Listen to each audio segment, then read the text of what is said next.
To formerly, Great Britain is buckling under the weight of 3 ballooning fat bitches. And they're called the mortgage crisis, the housing crisis, and the cost of living crisis. The housing crisis took root many years ago when the first of successive governments failed spectacularly to build sufficient houses for the population growth. I say failed, but to many political strategists, it was a roaring success. Because they figured out the people most likely to vote were above the age of 40. A huge chunk of them were homeowners. If you could generate a synthetic property bubble that made them fucking rich, whether it was Iraq fucker Blair or pig fucker Cameron, they wouldn't be able to keep their dicks limp for surfing the stat quo.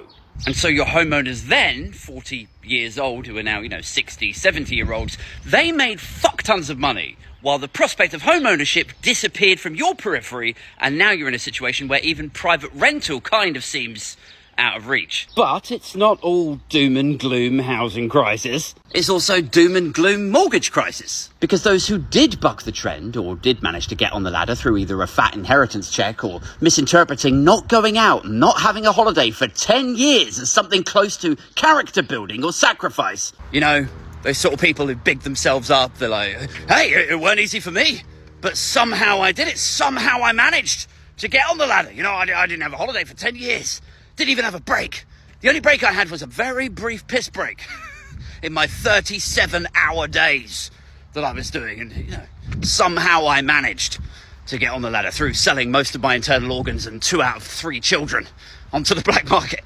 Somehow it's called sacrifice. Now the property Grim Reapers come in knocking on their door.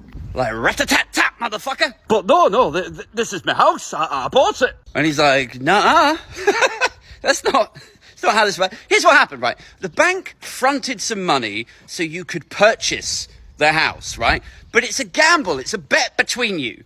The bank are betting that you are not going to survive the 32-year mortgage term or whatever to end up with that asset outright. You are betting that you are going to end up with an asset at the end of it. It's a casino instrument thing. The only difference between the two parties, is that the bank's boss's boss controls the levers that decide whether that actually happens or not. So that's the housing crisis, the mortgage crisis, and add to that the cost of living crisis, and we are more fucked than your niece at 2 a.m. on Thursday in Shangri-La. But you'll be pleased to know that we do have a government taking this very seriously. We have a millionaire chancellor and a billionaire prime minister telling us to hold our nerve. It's great. That's going to come in handy. It'll be like, yeah, Mr. Thompson, how are you going to pay this extra £900 a month? Well, I'd like to hold my nerve, if that's okay. Fuck no. Get your shit.